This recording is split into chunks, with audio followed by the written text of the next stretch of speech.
T20 world cup super 8 టోర్నీలో ఆస్ట్రేలియాపై team India జట్టు ఘన విజయం సాధించి సెమీస్కు క్వాలిఫై అయిన విషయం తెలిసిందే.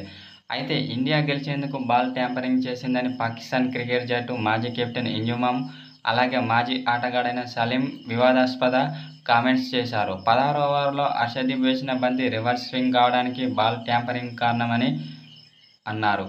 అయితే తాజాగా ఈ కామెంట్స్పై టీమిండియా కెప్టెన్ రోహిత్ శర్మ ఘాటుగా స్పందించాడు. తాము ఆడుతున్న ప్రదేశంలో వాతావరణ పరిస్థితుల వల్ల బౌలర్లు రివర్స్ స్వింగ్ చేసినట్లు పేర్కొన్నారు. టీ20 వరల్డ్ కప్లో జరుగుతున్న ప్రదేశంలో పరిస్థితులు ఎలా ఉన్నాయో గమనించాలని అన్నాడు. చాలా ఎండలో మ్యాచ్ ఆడుతున్నామని, వికెట్ చాలా డ్రైగా ఉందని, దీనివల్ల బంతి ఆటోమేటిక్ రివర్స్ అవుతుందని చెప్పాడు.